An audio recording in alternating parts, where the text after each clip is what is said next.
이번에는 뉴욕 증시 오늘장 분석해보고 전망과 전략 세워보겠습니다. 케이프투자증권 최현기 연구위원 전화로 연결돼 있습니다.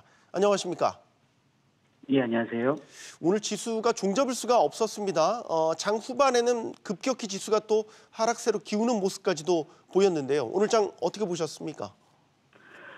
예, 말씀하신 대로 뉴욕 3대 증시는 동반 상승세를 보이다가 장 막판에 상승폭을 대부분 반납함으로써 다우존스 지수는 전 거래일 대비 등락이 없었습니다만 나스닥과 S&P 지수는 하락 마감을 했습니다.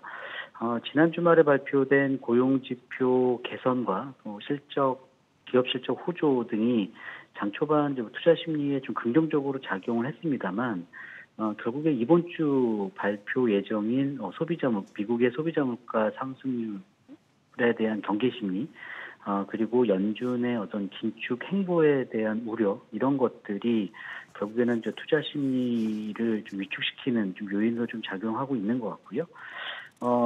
미국 고용 지표와 같은 경우는 사실상 이제 양적인 회복세가 지속됐다라는 점, 경제활동 참가율이 상승했다라는 점은 긍정적이긴 했습니다만 반대로 구인난을 타개하기 위해서 기업들이 계속적으로 임금 상승 압박을 받고 있다는 점, 이런 것들이 결국에 임금 상승과 물가 상승의 어떤 악순환의 우려가 좀 크게 작용하고 있는 것이 아닌가라고 생각을 하고 있고요.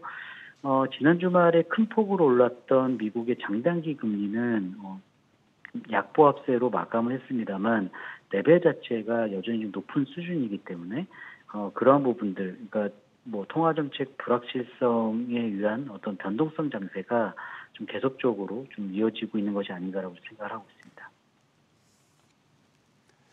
자, 이런 가운데 현지 시간 10일 발표되는 미국의 1월 CPI 소비자 물가에 시선이 집중되고 있습니다. 인플레이션 압력이 추가로 확인된다면 연준의 매파적 행보 더 강화될 것이다. 이런 전망 나오고 있는데 어떤 견해 갖고 계십니까? 지금 사실 미 연준뿐만 아니라 주요국 중앙은행의 긴축 행보의 동조화에 대한 우려가 상당히 높아지고 있는 상황이고요.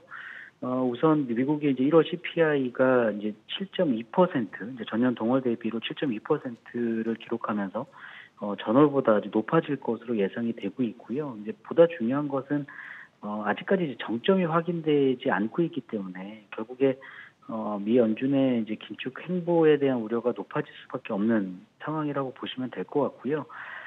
일단 일부 공급망 병목 현상이 완화되고 있는 시그널도 포착되고는 있습니다만 최근 국제 유가의 상승세라든가 또 천연가스 기타 원자재 가격이 동반 상승하고 있고 또 미국의 물가에 영향을 많이 미치고 있는 주거비 같은 경우도 좀 꾸준히 올라오고 있는 상황이기 때문에 예상치를 상회할 좀 가능성도 좀 배제할 수 없는 상황입니다. 그래서 헤드라인상의 물가 상승 압력이 계속 높아져 있는 상황이기 때문에 3월 FOMC 회의에서 물론 50bp 금리 인상에 대해서는 대부분의 연준 위원들이 회의적이긴 합니다만 3월에 25bp 금리 인상이 단행된다 하더라도 이후의 금리 인상 속도가 상당히 좀 가팔라지는 거 아니냐는 우려가 커질 수 있기 때문에 좀 그러한 부분들이 미리 지금의 어떤 주가에 반영되고 있는 것이 아닌가라고 생각을 하고 있습니다. 그래서 단기적으로는 미국의 기업 실적 호조 등으로 인해서 위험장 선호 심리가 다소 개선되긴 했습니다만 국내 증시 같은 경우는 미국과는 달리 좀 실적에 대한 기대감을 좀 충족시키지 못하고 있는 상황이고요.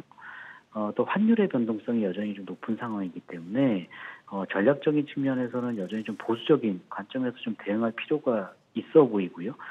상당히 좀 포트적으로 봤을 때도 상당히 좀 제한적인 업종, 공급망 변목 현상이 일부 완화된다는 가정하에 반도체 업종과 자동차 업종을 저희가 계속적으로 좀 추천을 해드리고 있는 상황이고요. 여기에 리오프닝 기대감과 인플레이션 전가가 가능한 업종이 음식료 업종인데, 이러한 어떤 업종에 좀 제한적인 접근을 하는 것이 결국에는 좀 가장 바람직한 투자 전략이 아닌가라고 생각하고 있습니다. 네, 지금까지 케이프투자증권 최현기 연구위원이었습니다.